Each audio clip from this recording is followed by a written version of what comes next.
Hello बच्चों, कैसे हैं आप सब। आशा है सब कुशल होंगे।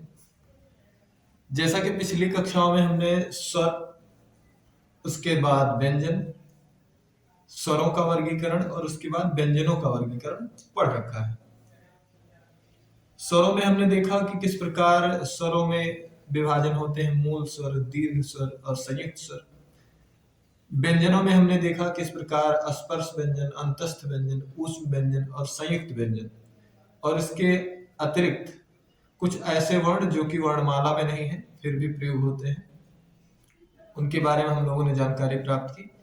आज हम चर्चा करेंगे इस बात पर कि वर्णमाला जो है, वर्णमाला में जितने स्वर हैं या व्यंजन हैं, उनका उच्चारण स्थान क्या है, स्वरों का उच्चारण स्थान कौन सा है और व्यंजनों का उच्चारण स्थान कौन सा है। आज हम इस विषय में चर्चा करेंगे। तो चलिए आज की क्लास स्टार्ट करते हैं। सबसे पहले देखिए कि टॉपिक हमारा क्या है। हमारा टॉपिक है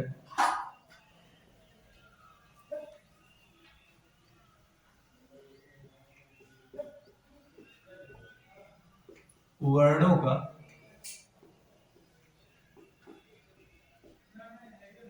उच्चारण स्थान। वर्णों का उच्चारण स्थान।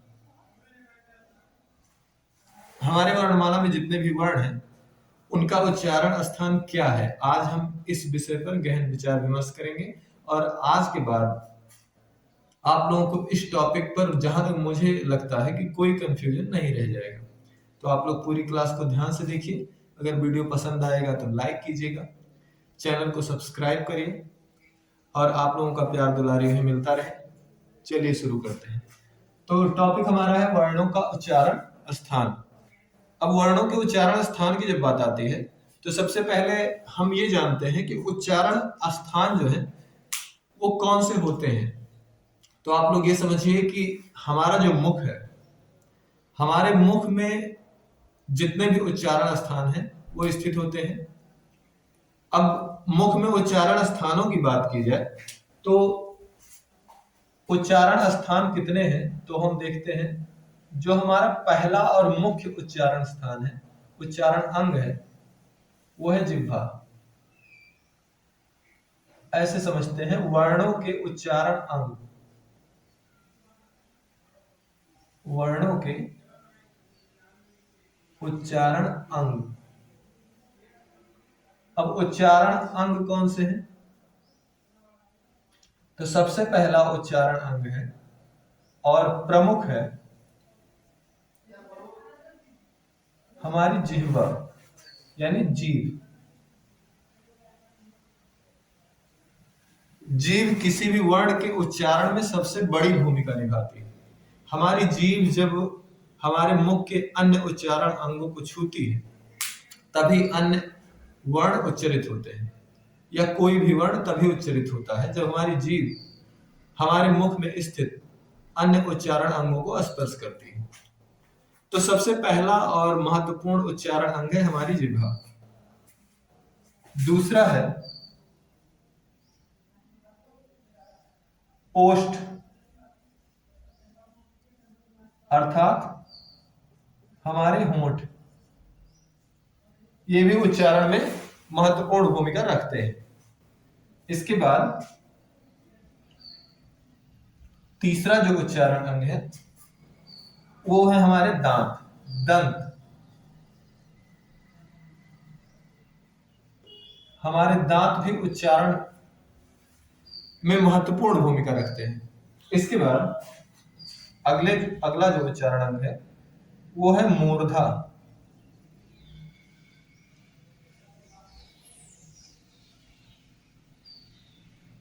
मूर्धा, मूर्धा दांतों के पीछे मांस का जो उभरा उभरा हुआ भाग होता है उसे हम मूर्धा कहते हैं। इसके बाद आती है तालु। अब तालु क्या है, तो तालु वह उच्चारण स्थान है जो हमारे मुख में ऊपर की तरफ जो गहरा स्थान होता है वो तालु कहलाता है। इसके बाद तालु के बाद अगला उच्चारण स्थान कौन सा है,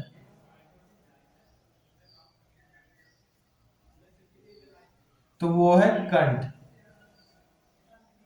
कंठ अगला उच्चारण स्थान है। ठीक है।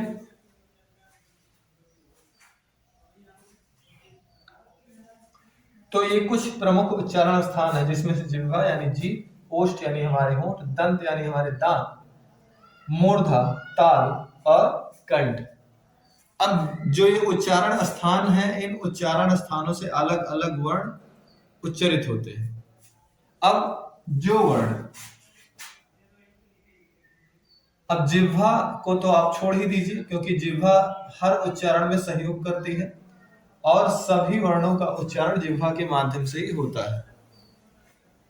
और जब हमारी जिह्वा ओठ, दांत, मूर्धा, तालु और कंठ को स्पर्श करती है तभी किसी भी वर्ण का उच्चारण हो पाता है। तो इसको आप छोड़ दीजिए। अगला जो ओठ, ओष्ठ यानी ओठ है, अब इससे जो वर्ण उच्चरित होते हैं उसको ओष्ठ्य कहते हैं। ओष्ठ्य यानी ओष्ठ से जो उच्चरित होंगे उसको ओष्ठ्य कहेंगे या ओष्ठव्य कहेंगे। ओष्ठव्य। उसके बाद दांत से जो उच्चरित होने वाले हैं उनको हम कहेंगे दंत्य। दंत्य वर्ण यानी जो दांत से उच्चरित होंगे उनका नाम क्या होगा? दंत्य। मूर्धा, मूर्धा से जो उच्चरित होंगे उनको हम कहते हैं मूर्धन्य। यानी ऐसे वर्ण जो मूर्धा से उच्चरित होंगे उनको हम मूर्धन्य कहते हैं। उसके बाद जो ताल से उच्चरित होते हैं उसे हम कहते हैं तालव्य। तालव्य क्या है? जो ताल से उच्चरित होता है, ऐसा वर्ण। कंठ से उच्चरित होने वाले वर्णों को कहते हैं कंठव्य। ये तो प्रमुख उच्चारण स्थान हो गए और जिह्वा का इसमें प्रमुख रोल होता है, प्रमुख भूमिका होती है। जिह्वा इन्हीं उच्चारण अंगों को स्पर्श करती है तब ये वर्ण उच्चरित हो पाते हैं। इसके अतिरिक्त बहुत सारे वर्ण ऐसे हैं जिनमें किसी एक उच्चारण अंग का योगदान नहीं होता बल्कि उसके पीछे दो या एक या दो से भी अधिक उच्चारण अंगों का स्थान होता है। यानी वो वर्ण एक, दो या कभी कभी दो से अधिक भी उच्चारण अंगों के सहयोग से बोले जाते हैं। तो ये आपने वो पढ़ लिया कि वर्णों के उच्चारण अंग कौन कौन से हैं। वर्णों के उच्चारण अंग यानी पहला आपने ये पढ़ा जिह्वा, दूसरा ओष्ठ, दंत, मूर्धा और कंठ, और इनसे उच्चरित होने वाले वर्णों को भी पढ़ा कि क्या कहते हैं।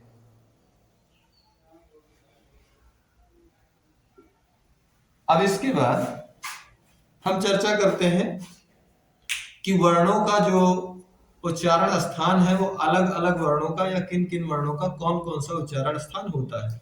तब तक अगर आप इसको नोट करना चाहें तो नोट कर सकते हैं, अगर स्क्रीनशॉट लेना चाहें तो स्क्रीनशॉट ले सकते हैं।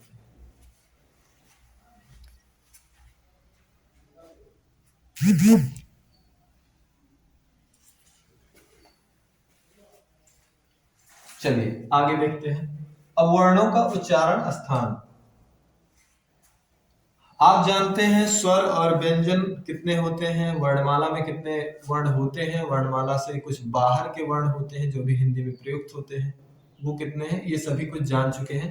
तो अब हम देखेंगे कि किसी एक उच्चारण स्थान से उच्चरित होने वाले कौन कौन से वर्ण हैं। तो सबसे पहला ओष्ठ से ही शुरुआत करते हैं या क्रम से शुरुआत करते हैं, जैसा क्रम है। तो पहला जो उच्चारण स्थान है कौन कौन से वर्ण होंगे, यानी अ। अब अ का मतलब अ और आ से है। अ और आ यानी लघु आ और दीर्घ आ, यानी साधारण भाषा में इसको छोटा आ या बड़ा आ भी कह सकते हैं या कहते भी हैं लोग। इसके बाद का। अब का मतलब यहां का वर्ग से है, का वर्ग। अब का वर्ग जैसा कि पिछली कक्षा में हम लोगों ने पढ़ा था कि वर्ग क्या है, तो वर्ग वर्णों का ऐसा समूह जिसमें उसके पहले के वर्ण को, पहले के अक्षर को उस पूरे समूह का वर्ग बना दिया जाता है। जैसे का वर्ग में क ख ग घ ङ ये सभी सम्मिलित होंगे, तो इसको का वर्ग। अगर आपको समझ नहीं आ रहा है तो इसको पूरा ही लिख दिया जाए, क ख ग घ और ङ। इसके अतिरिक्त और कौन सा, इसके अतिरिक्त ह। ये सभी वर्ण यानी लघु आ, दीर्घ आ, क ख ग घ ङ और ह, ये सभी इस उच्चारण अंग से उच्चारित होते हैं। तो ये सभी कंठ से उच्चारित होते हैं। कंठ, अब कंठ क्या है? हमारे गले के भीतर, हमारे गले के भीतर का जो खाली स्थान है वो कंठ कहलाता है। तो ये सभी किससे उच्चारित होते हैं? तो ये सभी कंठ से उच्चारित होते हैं। इनका उच्चारण कंठ की सहायता से होता है। उसके बाद ई और ई यानी लघु ई और दीर्घ ई दोनों। फिर उसके बाद च वर्ग। अब च वर्ग लिखने का मतलब है, मैं पूरा ही लिख देता हूं, च छ ज झ और य। ठीक। उसके बाद य और तालव्य श, ये सब किससे उच्चारित होते हैं? ताल से। ये सब ताल से उच्चारित होते हैं। अब ताल क्या है? तो ताल जो हमारे मुख में ऊपर की तरफ जो गहरा स्थान है उसे हम ताल कहते हैं। तो ये सभी वर्ण लघु ई, दीर्घ ई, च छ ज झ य और तालव्य स, ये सभी ताल से उच्चारित होते हैं। इसके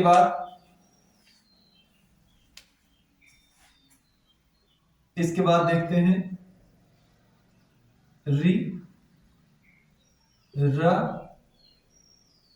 टा वर्ग। अब टा वर्ग का मतलब फिर से वही है, टा वर्ग में पिछली कक्षा में जैसा हमने बताया था, टा वर्ग में 5 अक्षर कौन कौन से? तो ट, ठ, ड, ढ और ड़, ये हो गए। और यहां मूर्धन्य स, ये सभी किससे उच्चारित होते हैं? तो ये सभी उच्चारित होते हैं मूर्धा से। किससे उच्चारित होते हैं बच्चों? तो ये सभी मूर्धा से उच्चारित होते हैं। इनका उच्चारण मूर्धा की सहायता से होता है। आप सबको स्पष्ट हो रहा है, समझ में आ रहा है? मैं आशा करता हूं समझ में आ रहा होगा। तो री र ट ठ ड ढ ड़ और मूर्धन्य सा, ये सभी मूर्धा से इनका उच्चारण होता है। इससे अगला जो उच्चारण स्थान है उससे क्या क्या उच्चारित होता है? तो ता का मतलब ता वर्ग है। ता वर्ग का मतलब ता, था, द, ध और न। इसके बाद दंत स। दंत स समझ रहे हैं, जिसको छोटा सा भी कहा जाता है। ये उच्चारित किससे होता है? ये उच्चारित होता है हमारे दांतों से यानी दंत से। इसका उच्चारण स्थान क्या है? इसका उच्चारण स्थान है दंत।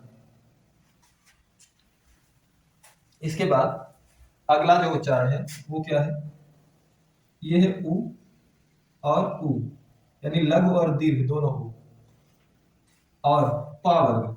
अब पा वर्ग का मतलब फिर वही, जैसा कि वर्गों के बारे में चर्चा हो गई थी स्पर्श व्यंजन या वर्गीय व्यंजन के अंतर्गत, कि वर्ग कौन कौन से हैं। तो वर्ग 5 हैं और पांचों में से यहाँ पा वर्ग की बात हो रही है। तो प, फ, ब, भ और म, इनका उच्चारण कहां से होता है? तो इनका उच्चारण होता है ओष्ठ से।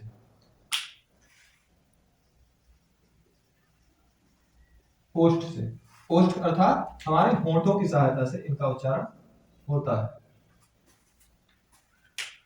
इसके बाद एक अक्षर और हुआ। अब हुआ का उच्चारण स्थान कहां से होता है? हुआ यहां लिख देते हैं थोड़ा बीच में। हुआ का उच्चारण जैसा कि यहां पर मैंने बताया था, किसी किसी वर्ण का उच्चारण 2 या 2 से अधिक उच्चारण अंगों से होता है, तो वह वैसा ही विषय है। हुआ का उच्चारण स्थान दंतोष्ठ। दंतोष्ठ का मतलब ये हो गया कि दांत यानी दंत और ओष्ठ यानी दांत और ओठों दोनों की सहायता से इसका उच्चारण होता है। यानी दांत से भी होता है और ओष्ठ से भी होता है, यानी दांत और ओष्ठ दोनों को मिलाकर क्या बना, दंतोष्ठ। ठीक है, आप इसे फिर से देख लीजिए।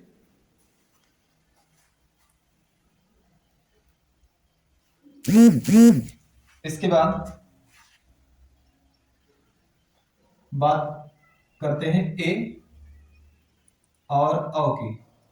अब ए और अ, इसको यहां पर एरो बना देते हैं जिससे आपको बेहतर समझ में आए। यहां ए और ओ की बात करते हैं, तो ए और ओ इसका उच्चारण स्थान क्या है?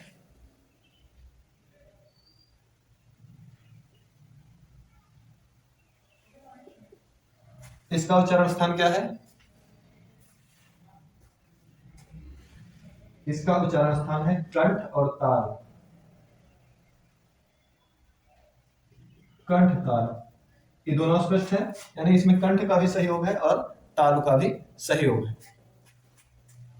इसके बाद आता है ओ और अ। अब इसका उच्चारण स्थान क्या है? इसका उच्चारण स्थान है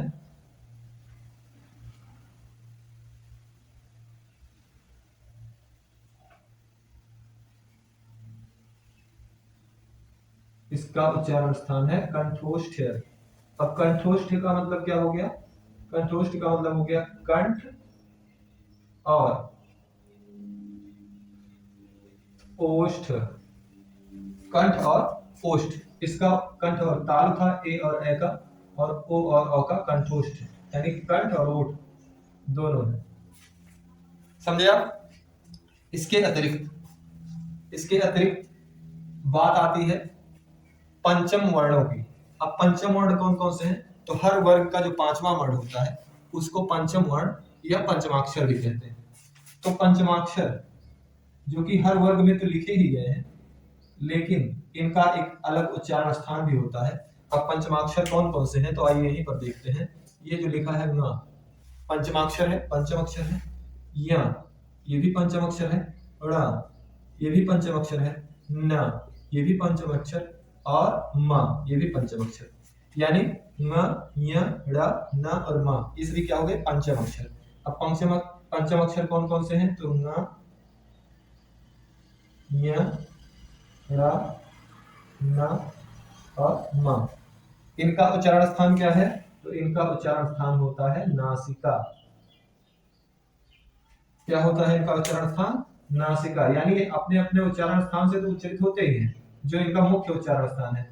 इसके अतिरिक्त इनका उच्चारण नासिका की सहायता से भी होता है। अब आप सभी इसका स्क्रीनशॉट ले सकते हैं, या अगर बारी बारी से लिख रहे हैं तो इसको लिख सकते हैं।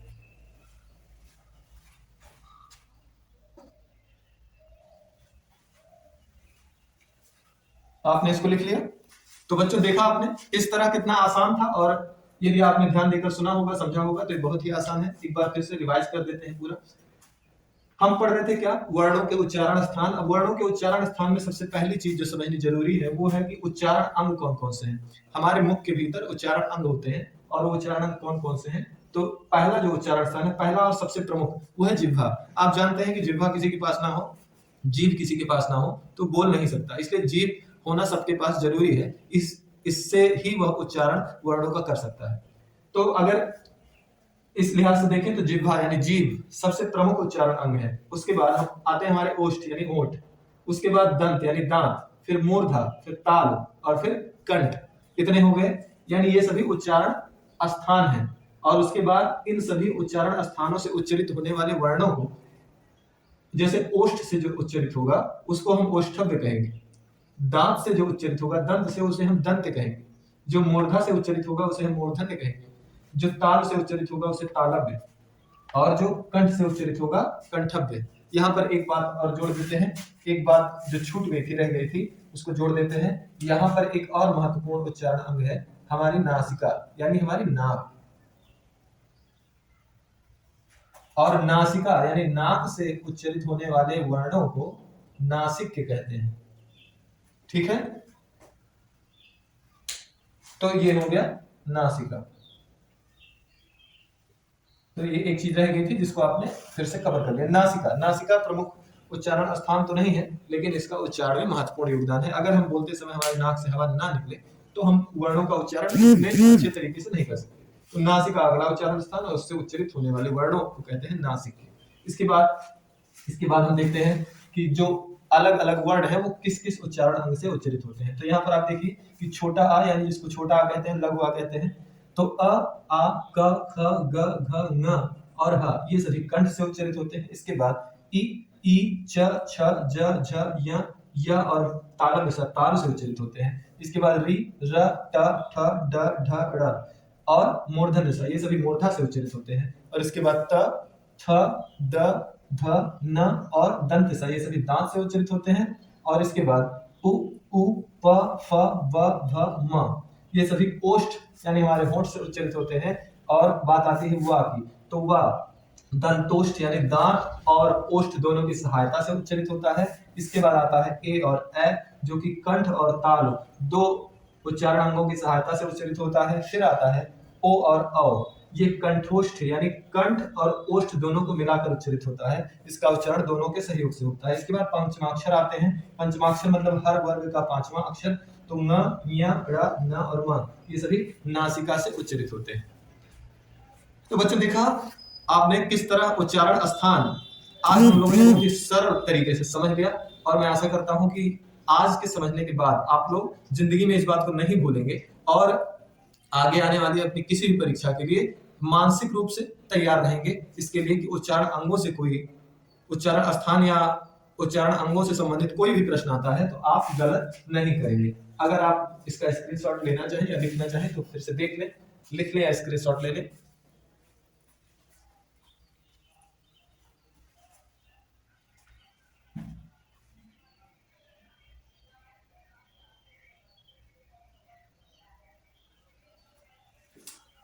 तो आप सबका इतनी देर तक जुड़े रहने के लिए बहुत बहुत धन्यवाद। अगर आपको ये वीडियो पसंद आ रहे हैं तो आप लाइक कर सकते हैं, चैनल को सब्सक्राइब करें, बेल आइकन प्रेस करना ना भूलें, जिससे हमारी हर एक वीडियो आपको समय समय से मिलती रहे।